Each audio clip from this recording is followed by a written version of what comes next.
¿Es el arte abstracto?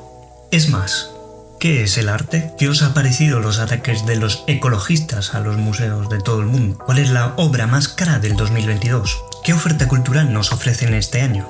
El centenario de la muerte de Sorolla y el 50 aniversario de la muerte de Picasso. Y también hablaremos del aniversario de uno de los descubrimientos más importantes de la arqueología, el hallazgo de la tumba del rey Tutankamón. Todo esto y mucho más aquí en Ecléctico.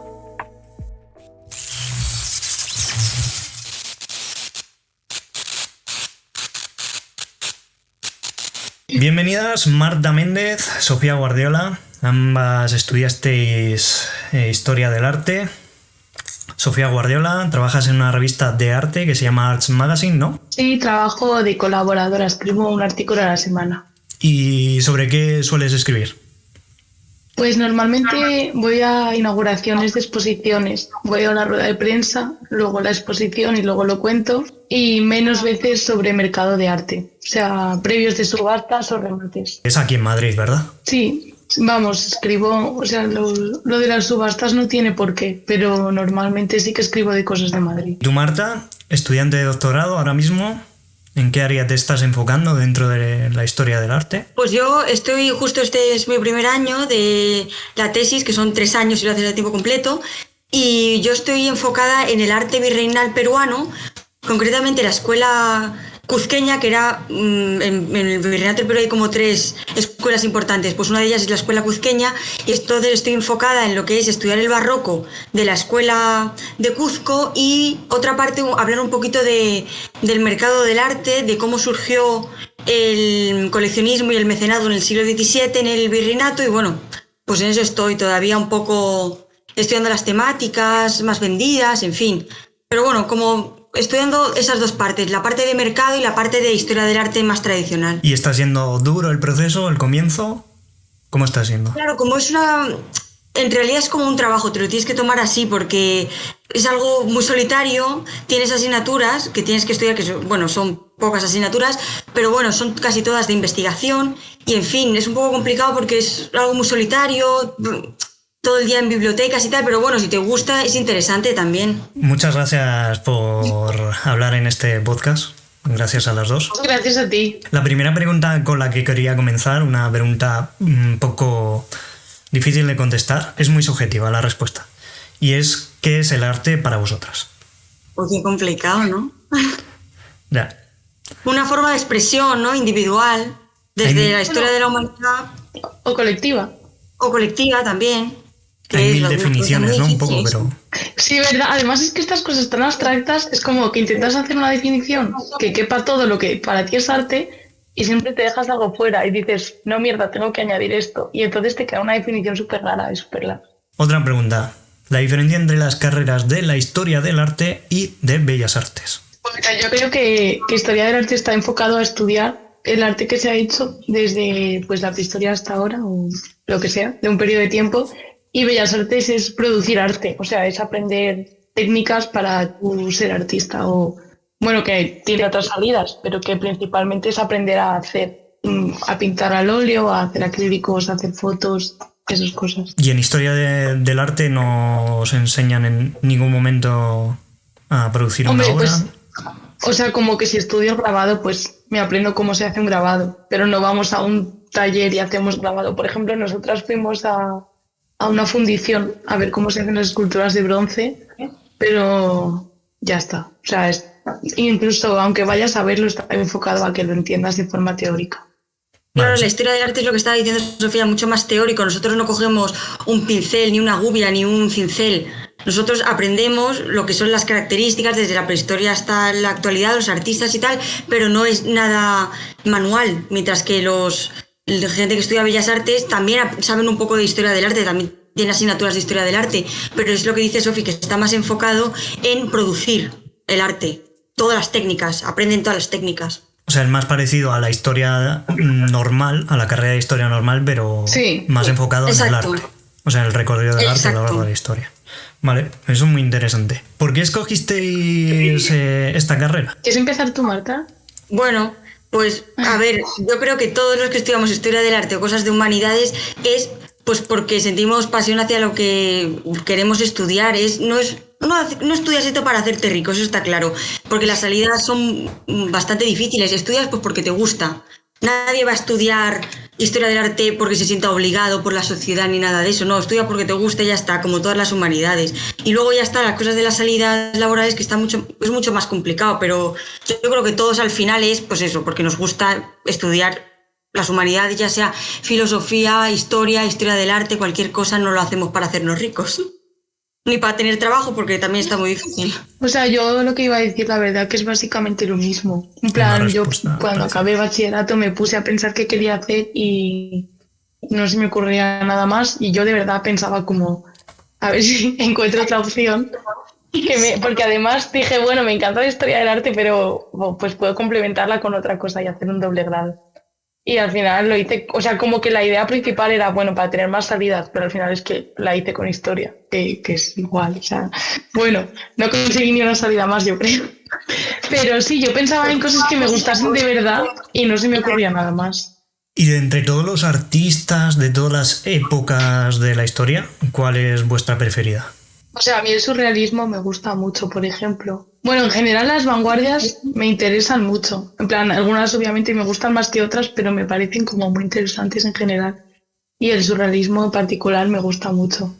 Pero es que tampoco te sé decir por qué. Gustos personales. Me gusta. Sí, o sea, por afinidad. El barroco, que es al final en lo que me estoy especializando. Y es que tampoco sé decirte, pero... Lo que sé, me atrae más, no sé. La figuración, no sé, es que... Sí, el barroco, yo diría que el barroco, para eso me estoy especializando en esto. Pero bueno, un poco... Es que es tan complicado, pero sí, podría decir siglo XVII. Y sobre las vanguardias, ¿qué opináis de la gente? No las vanguardias, sino ya el arte moderno, siglo XX, expresionismo abstracto, hasta más adelante. Sabéis que hay mucha gente que dice que eso no es arte, gente que igual no tiene el suficiente conocimiento y que ve ciertas obras y a ellos no opinan que eso no es arte. Yo aquí tengo como un poco una teoría, que es que la gente cuando no ve figuración, es decir, una virgen muy bien pintada, los colores que son realistas, cuando la gente no reconoce lo que ve, y ya son, por ejemplo, el expresionismo abstracto americano, yo que sé, Pollock, de Kooning, estas cosas, como no entienden y no identifican lo que hay plasmado en el lienzo, pues para ellos ya no es arte. Esa es como ya la teoría que yo tengo, que no... Todo lo que no sea, porque si os fijáis, nadie dice que el surrealismo, por ejemplo, no es arte, siempre es cuando es cosas abstractas. Y yo creo que ahí está un poco el quiz de la cuestión, porque es que no entienden, al no ver nada representado, no ven figuración, pues ya no es arte. Es como, no sé, a mí me da la sensación esa. ¿Y a ti, Sofía? Sí, también, aparte de eso, me parece como que la gente relaciona arte con dificultad técnica. En plan, qué difícil es hacer lo que hacía Velázquez. Y, por ejemplo, mucha gente ve cuadros de o dibujos de cuando Picasso era niño y hacía dibujos como perfectos y ¡ay, qué bonito! Y luego ven a lo mejor un retrato suyo, no creo, o sea, es figurativo, al final no es abstracto del todo y sí que ven que es una persona, pero empiezan, eso lo hace mi hijo, eso lo puede hacer un niño. Es como no es difícil, ya no tiene mérito. Que al final te quedas un poco con la ejecución de la obra y tampoco con lo que hay detrás o con la exploración que conlleva hacer esa obra ni nada. Pero también es verdad que durante muchos años, por lo menos a mí, en el colegio y en el instituto, no me han explicado bien por qué el arte abstracto era arte. Entonces entiendo que si no has vuelto a leer historia del arte o no te interesa especialmente y tu último contacto sea en el colegio, pues te hayas quedado con esa idea un poco. O sea, los movimientos vanguardistas, este tipo de arte, nace ya cuando todo ese arte hiperrealista, figurativo, es sustituido y cuando un poco ya hay fotografía por la fotografía, ¿no? Un poco. O sea, que se tiene que explorar. No tiene sentido. Tú plasmar lo que ya lo hace una cámara, ¿para qué? Si eso no tiene sentido, pero claro, lo que estaba diciendo Sofía, toda la exploración que tienen detrás el arte de las vanguardias, el expresionismo abstracto y todas estas cosas, todos estos nuevos estilos, pues claro, ya no hay necesidad de copiar lo que hace una cámara. Ahora estamos investigando, porque el arte también es investigación. Actualmente, ¿cómo veis el mundo del arte? ¿Creéis que está muy mercantilizado el mercado del arte? Sí. Sí. O sea, en parte... sí, o sea, sí lo pienso, pero en parte también lo entiendo, porque la gente quiere vivir de lo que hace. O sea, y a lo mejor hace 3 siglos a mí me encantaba pintar, pero si yo no era una persona pues con poderes o contactos o lo que fuera, pues pintaba en mi casa y luego hacía mi vida.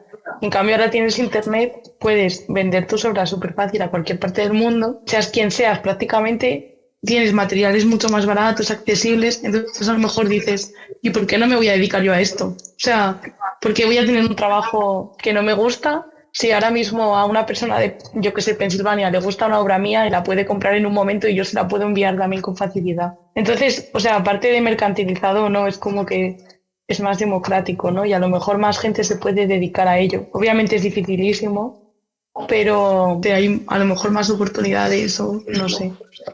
La tecnología ha ayudado un poco a esa democratización Sí, de sí, llegar. o sea, yo pienso que sí. También ha hecho que haya más competencia, pero Mucha eso es más, inevitable. claro, y también es mucho más fácil ahora pues copiar obras, ¿no? Porque yo o me gusta una obra de no sé quién y me la imprimo, a lo mejor no me la compro. O sea, también tiene parte mala, obviamente, pero sí que creo que ahora es más fácil sacarle un rédito económico a hacer arte que hace pues unos siglos. ¿Cuáles han sido las obras más caras de estos años, del 2022, de estos últimos años? Yo justo he publicado hoy un artículo sobre eso, qué casualidad que me preguntes. Ha sido casualidad. La obra más cara de este año, o sea, del 2022, es también la segunda obra más cara de la historia. Y es de Warhol, me parece que se llama Shot Says Blue Marilyn o algo así. Y se ha vendido por 195 millones de dólares. En términos absolutos, en la historia solo la supera el Salvator Mundi de Leonardo o no, supuestamente de Ahí está Leonardo. la duda. ¿Y quién pone precio a estas obras? Porque un Warhol cuesta ese dinero y otro artista, no sé, tipo Picasso o el mismo Leonardo o artistas que tienen menos obras como Vermeer, ¿por qué cuestan menos que una obra de Andy Warhol cuando Andy Warhol tiene una obra que es muy extensa? O sea, yo pienso que es por gran parte por la oferta y la demanda. Simplemente. Porque, porque si ahora mismo, eso, vamos, este estaba estimado en 200.000, no llegó al precio que se había estimado que iba a alcanzar en subasta, pero, o sea, si todo el mundo quiere comprar Warhol y depende del Warhol, pues sube. Pero además es que los cuadros de Warhol de Marilyn son como muy icónicos, ¿no? A lo mejor. Otra cosa, pues, sin más. Pero también la gente, o sea, yo pienso que si compras arte y no te gusta el arte, especialmente compras obras reconocibles, ¿no? O sea, que la gente vea que lo que tú has comprado es un Warhol, sino que sea un lienzo que tú tengas que explicarle a la gente, mira, esto es de Warhol. Y luego también mucho depende de la moda, porque a lo mejor en los 90 estaban muy de moda los artistas latinoamericanos, ahora están los, por ejemplo, artistas feministas o el Black Lives Matter. Entonces, muchísimo, eso también depende mucho de la moda y del país, porque en España normalmente tenemos unos gustos más tradicionales. Sí, lo típico que hay en el Museo del Prado y todos estos artistas más tradicionales, mientras que en el extranjero pues se decantan más pues por las tendencias nuevas del arte, los artistas del Black Lives Matter y sobre todo también las vanguardias, porque si te pones a pensar las obras más caras vendidas, excepto la que acaba de decir Sofía de Leonardo da Vinci, Leonardo o no, el Salvador Mundi, el resto, pues Basquiat, Warhol, Picasso, Giacometti, Bacon, son... Gauguin. Exacto, Mood también, pero bueno, en fin, que son artistas del siglo exacto, también, del finales del 19, 20 y también ahora el 21, menos, claro, depende también de los países, porque normalmente son artistas de las vanguardias y artistas actuales del siglo 21. O sea, oferta, demanda y modas. Moda. Y yendo más otra vez al presente, cambio de tema, vamos. También relacionado con los cuadros, con el ataque que ha habido últimamente de parte de los ecologistas, ¿qué se pretende con ello? A dos chicas que les gustan, que están metidas en el mundo del arte. ¿Qué pensáis de estos ataques? O sea, a ver, yo la verdad que tengo como sentimientos encontrados, ¿no? Un poco. O sea, entiendo que es una forma de reivindicación que es histórica, en plan, pues no sé, antes, no sé si, bueno, Marta lo sabe a lo mejor, pero fue la Venus del Espejo, ¿no? La que asesinaron. Exactamente, eso mismo te iba a decir. Y a la Gioconda también han hecho varias cosas, en plan como que es una forma histórica de reivindicación porque todo el mundo considera los museos y los cuadros como algo muy valioso, muy intocable, ¿no?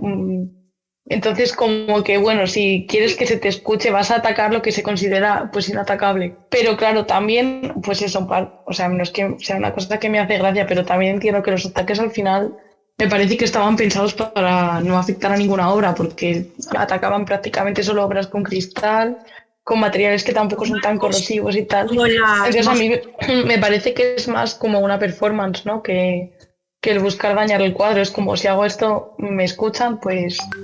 No sé, o sea, independientemente de que me parezca bien o mal, creo que ese es su sentido. La gente que ataca los cuadros dice las obras de arte son el patrimonio de la humanidad y todo esto, pero claro, la naturaleza, porque ellos al final dicen, pues reivindican cuidar más la naturaleza y tal, y dice, nos ponemos así porque he atacado tal cuadro, pero es que no sé qué barco ha soltado el petróleo y tal y nadie dice nada. Y la naturaleza también es patrimonio de la humanidad. Entonces, claro, también tiene su sentido eso que precisamente está diciendo Sofía, que atacaban unos cuadros que estaban protegidos por cristales, atacaban los marcos y tal. Entonces, a lo mejor en el fondo, no había tanta intención como de destruir. No sé, a lo mejor estoy diciendo una barbaridad, pero es a mí lo que me da la sensación también.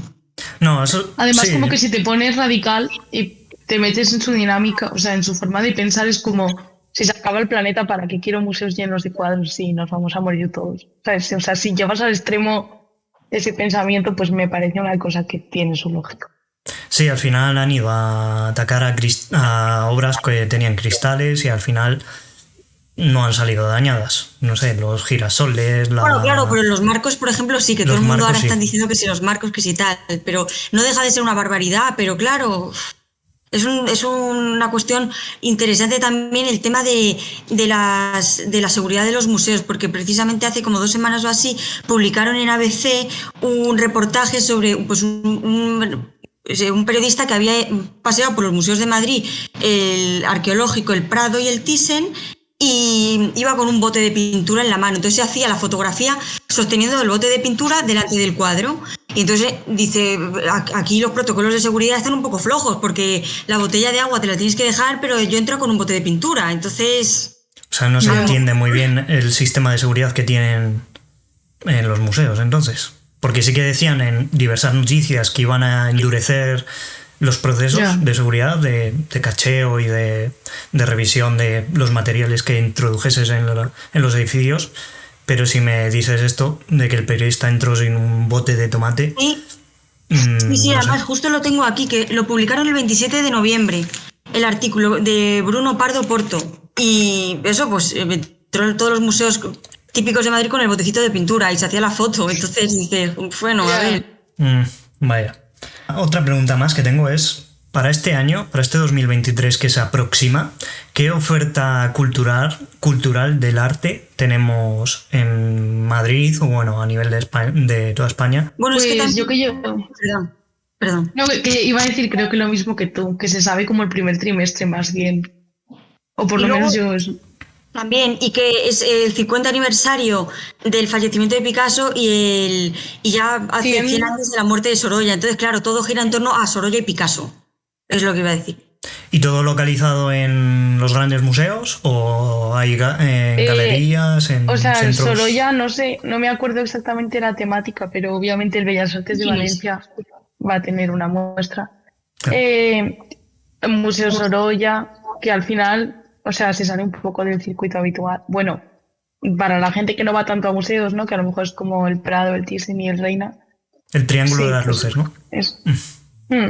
Ahora hasta marzo de 2023 está en el Museo Sorolla el de la exposición Orígenes, que es pues para hablar un poco de las obras de juventud de Sorolla. Luego también hay una exposición inmersiva de estas que es que ahora está muy de moda. Hay una de Sorolla y otra de Picasso. La de Sorolla es en el Palacio Real, me parece, y la de Picasso en IFEMA.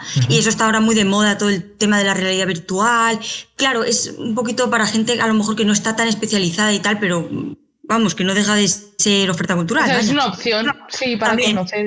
Es una manera de introducirte en el mundo Picasso, en el mundo Sorolla. Si no tienes muchos conocimientos, es una buena manera. Y que entiendo que también para la gente que le guste la impresión y la tecnología y tal, pues será muy guay. Yo es que como tampoco entiendo mucho de eso, O sea, por ejemplo, fui a la de Van Gogh y me gustó porque, bueno, yo como que tampoco he visto muchos cuadros de Van Gogh en museos ni nada y fue como, vale, es bonito, pero se me quedó un poco como, solo es esto. Pero a lo mejor a alguien que sí que pues la tecnología le llame más la atención o lo sepa valorar más, pues sí que le parece más llamativo. Y a nivel artístico, ¿España tiene que envidiar a algún otro país? ¿O es ¿De una... producción de arte Sí, o a lo largo de museos? la historia, bueno, de todo un poco, a nivel de arte, de museos, artistas, producciones de arte. Hombre, también depende de qué época hablemos. Pero bueno, sí, en España hay grandes museos, el Prado y tal, pero claro, España tuvo su apogeo a lo mejor en el barroco, ¿no? Con todos Mm, los artistas del Siglo de barroco. oro. Sí, exactamente. Luego no quiere decir que no hubiera ni en el siglo XIX ni en el XVIII y tal, pero a lo mejor el siglo de oro es lo más característico de la pintura o del arte español, me parece a mí. Nada, Como que los nada. grandes maestros cuando dicen arte español, pues te dicen siempre que si Velázquez, que si los típicos del siglo de oro, vamos. Mm. Si no, Velázquez, Goya Goya ya. También, sí, eso sí. Picasso, y Picasso. ya está. Son los Bueno, Picasso, tres claro. estandartes. Y ahora vamos a despedir el podcast con un vídeo de Marta sobre un centenario que fue de 2022, pero que ha estado muy presente y todavía está muy presente. El centenario del descubrimiento de la tumba de Tutankamón. ¿Por qué elegiste hablar de este tema, Marta? Bueno, es que es el centenario del descubrimiento, eso no puede faltar. Además, Tutankamón quizá es si no llega a ser por el descubrimiento de la tumba, pues hubiera pasado a la historia como un faraón menor. Pero claro, se descubrió la tumba casi intacta y tal, porque hubo intentos de saqueo, como luego veréis y tal, pero vamos, que si no llega a ser por el descubrimiento, por este hallazgo arqueológico, a lo mejor Tutankamón pues no hubiera sido tan conocido porque falleció muy jovencito. Como sabéis, este 2022 se celebra el centenario del descubrimiento de la tumba de Tutankamón por Howard Carter y el bicentenario del desciframiento de la piedra Rosetta por Champollion. Hoy vamos a hablar de Tutankamón, de su historia y de la leyenda que se forjó en torno al que se conoce como el faraón niño. Primero vamos a hablar un poquito de la biografía de Tutankamón. Tutankamón nace en el siglo XIV a.C. y para conocerle hay que hablar un poquito de su padre, Akenatón. Hasta el momento que Akenatón se convierte en faraón de Egipto, se adoraba un panteón compuesto por diferentes dioses y Akenatón, cuando alcanza el poder, decide dejar a un lado el politeísmo e instaurar el culto a un solo dios, Atón, el dios Sol. Para ello, pues decide destituir el nombre de todos los dioses anteriores y trasladar la capital de Tebas a Amarna, que se creó en medio del desierto, y en este contexto pues es donde se cría Tutankamón. Tutankamón accedió al trono con 9 años y se sabe que sufrió varias enfermedades hereditarias, como pie deformado, también enfermedad de los huesos. Esto se puede deber posiblemente, lo más probable, a las relaciones entre las familias, porque sus padres eran hermanos, ¿no? Entonces, como hemos dicho, se convierte en faraón con 9 años y una de las decisiones que se toma durante su reinado es la de abolir el culto monoteísta a Atón y restablecer el culto politeísta y trasladar la capital nuevamente a Tebas. Se sabe que Tutankamón tuvo 2 hijas y las 2 fallecieron, una en el vientre todavía de su madre y la otra pues al poquito de nacer. Tutankamón muere con 19 años y aquí es donde empieza el mito. La causa de la muerte se habla mucho sobre que si fue un golpe en la cabeza pero vamos, lo más probable, la última investigación dirigida por Ashraf Selim dice que pues, se cayó de un carro y se hizo una herida en la pierna. Entonces, pues hay 2 opciones, o que la herida esta de la pierna se infectó o que la fractura provocó un coágulo que desembocó en una embolia. Además, se sabe que pues, también sufrió malaria y demás problemas de salud. Muere sin dejar herederos y le sucede Ay. Y después pues, accede al trono el que fue el último faraón de la dinastía 18. Pues hasta el descubrimiento de su tumba hace 100 años fue considerado como un faraón menor y posiblemente si no fuera por Howard Carter y por Lord Carnarvon y por el descubrimiento de su enterramiento, el conocido como faraón niño pues no habría sido tan importante, habría sido un poco pues olvidado. Porque claro, en vida tampoco hizo nada demasiado significativo, ¿no? Entonces aquí se forja el mito. Por un lado muere joven y por otro lado se encuentra la tumba casi intacta. Entonces ahora, pues para el tema del descubrimiento de la tumba, pues tenemos que hablar un poquito de Howard Carter y de Lord Carnarvon. Howard Carter era el arqueólogo que descubre la tumba y es un arqueólogo y egiptólogo británico nacido en el seno de una familia acomodada. Su padre era ilustrador y dibujante de animales y era bastante reconocido. De adolescente, Howard Carter empieza a mostrar interés por el antiguo Egipto y con 17 años la Egypt Exploration Society lo envía junto con el arqueólogo Perry Newberry como aprendiz a Egipto para trabajar como dibujante de las escenas que se habían descubierto en las paredes de la tumba de Beni Hassam y también trabajó en Tel Amarna. Después de terminar su trabajo, Carter regresa a Inglaterra pero decide volver a probar suerte en Egipto y se embarca en 1893 para trabajar como copista de unas inscripciones y de las esculturas que se habían encontrado en el templo de la reina Hatshepsut. Y esta excavación la dirigía el arqueólogo suizo Edward Nabil, quien sentía predilección por el joven Carter, ¿no? E intercedió para que le nombraran a Carter Inspección General de Monumentos del Alto Egipto, cargo que indudablemente impulsa su carrera y que le lleva a trabajar en el Valle de los Reyes. Tras unos años en este cargo, dimite pues por un problema que hubo, pero esto no le impide dejar de dedicarse a las excavaciones. Carter, asimismo, también trabajaba como vendedor y comerciante de antigüedades y como dibujante independiente. Y aquí es donde conoce a Lord Carnarvon, el quinto conde de Carnarvon, y uno de los artífices del descubrimiento de la tumba, porque Lord Carnarvon es quien financia este proyecto. Lord Carnarvon sufre, vamos a hablar un poquito de su biografía, sufre un accidente de coche en Alemania. Se rompió la muñeca, sufrió una conmoción cerebral, pérdida de visión, en fin, estaba muy delicado de salud.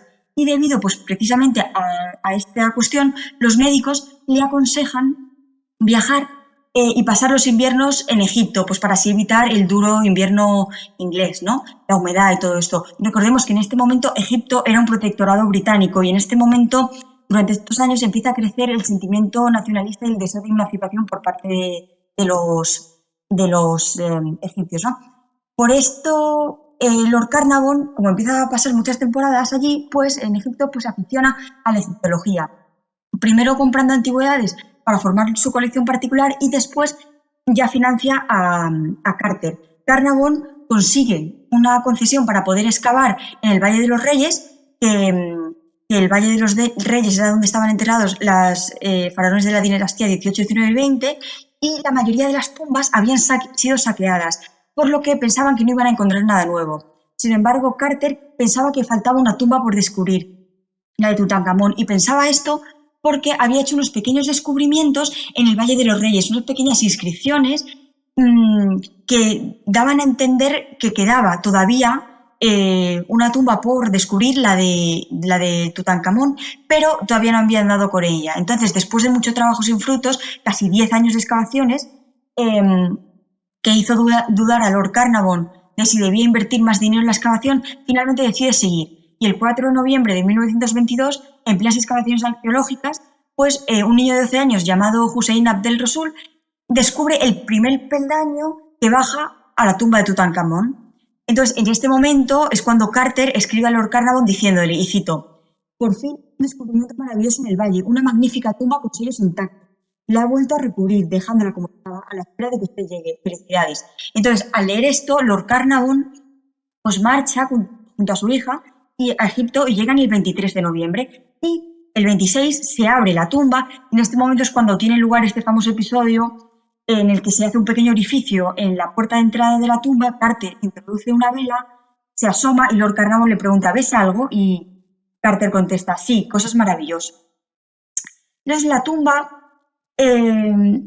es la primera vez en la historia que se descubre una tumba de esas características sin ser casi saqueada. Y digo casi porque intentaron acceder a ella en 2 ocasiones y se llevaron algunos tesoros como anillos o perfumes que se encontraban en unas cajas que luego cuando Howard Carter abre la tumba ve que esas cajas estaban vacías y que estaban, lógicamente había cosas dentro, ¿no?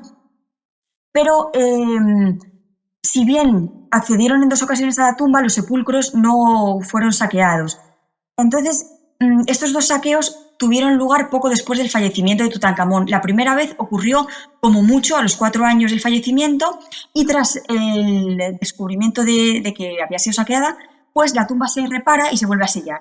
Y la segunda vez pues ocurre poquito tiempo después y los ladrones fueron descubiertos y de nuevo se vuelve a sellar la tumba, que ya no fue abierta hasta hace 100 años, hasta 1922, cuando la abre Carter, ¿no? En cuanto a esto, tenemos que decir que se ha descubierto recientemente una carta datada en 1934 que revela que Carter podría haber robado objetos de la tumba. Esta carta había sido escrita por Alan Gardiner, que formaba parte del equipo de Carter y quien le ayudó a traducir los jeroglíficos de la tumba. En esta carta, Gardiner se quejaba de que Carter le había recompensado su trabajo regalándole un amuleto, que ese amuleto servía como ofrenda a los muertos. Se sabe que procedía de la tumba este amuleto porque estaba realizado con el mismo molde de los que se encontraron en la tumba, ¿no? Por lo tanto, esto aviva las sospechas de que a lo mejor Howard Carter pues podría haber entrado en la tumba, haber sustraído joyas y demás objetos y haberla cerrado. Incluso se ha llegado a decir que Carter planeaba robar una cabeza de madera de Tutankamón, de la tumba, ¿no? Todo esto se recoge junto con la carta original en un libro que ha sido escrito por Bob Brier, que es autor de muchas novelas, muchas obras que versan sobre Tutankamón, y esta concretamente se titula Tutankamón, la tumba que cambió el mundo, y habla un poquito pues esto de las sospechas que hay en torno a la posible actitud de Carter en cuanto a lo mejor abrir la tumba, sustraer algunos objetos y volver a cerrarla antes de que Lord Carnarvon llegara, ¿no? Entonces, en esta tumba, ¿qué se encuentran? Pues más de 5.000 objetos cuya finalidad era pues, proteger al difunto de los peligros del más allá y que pues, este pudiera sobrevivir eternamente. Aparte por ejemplo, se encontraron 6 carros, 14 arcos, flechas, más de 100 cajas de trigo, legumbres, cebada, dátiles, miel, vino, almendra, higos, diferentes ropas como túnicas, fajas, guantes, faldones, ropa interior, sandalias, bastones. Y luego, sobre todo, la máscara mortuoria, que pesaba más de 6 kilos, estaba hecho con oro y pesaba 6 kilos de puro oro, ¿no? Además, también se encuentran 2 trompetas, una de plata y otra de bronce, de más o menos medio metro, y que dice la leyenda que al ser tocadas se convocaba a la guerra, ¿no?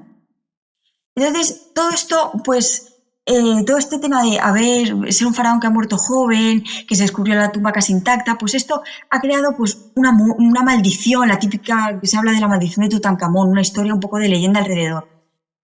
Muchísimas muertes rodean, hay quien dice que hasta 30 muertes rodean la apertura de la tumba de Tutankamón, entre ellas la de Lord Carnarvon, que muere a los 6 días por unas fiebres altísimas. También fallece el hermano de Lord Carnarvon de manera un poco misteriosa tras ser operado.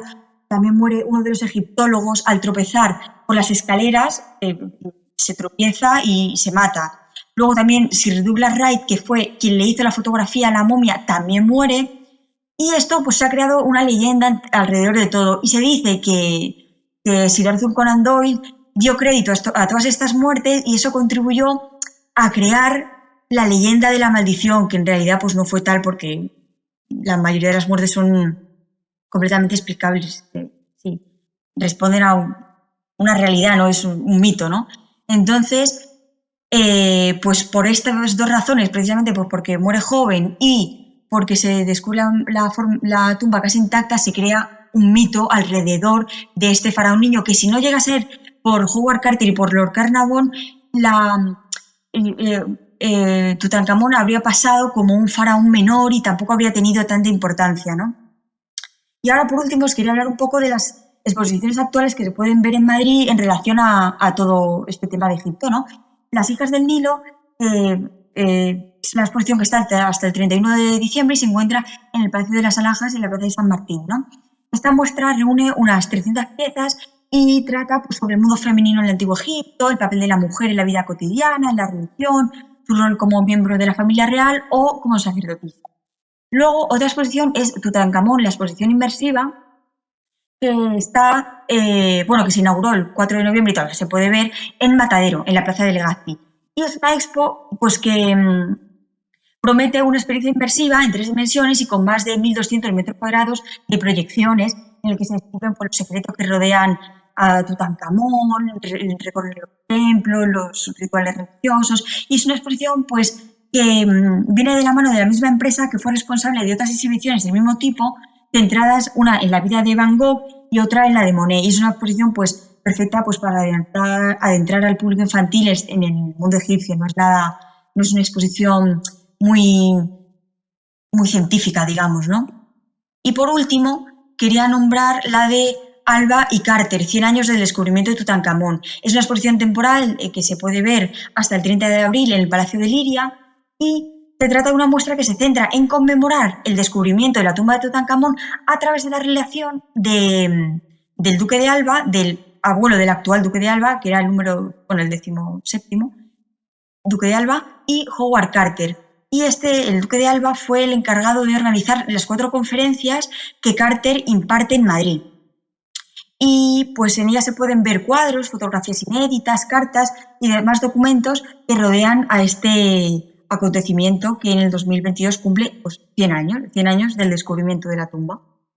Pues con esto y todo lo que me habéis contado, he aprendido un montón de arte en estos 20 y tantos minutos que llevamos hablando. Ni tan mal. Así que muchas gracias por vuestra colaboración. Gracias a ti por vuestro tiempo y espero que hayáis disfrutado hablando sobre arte.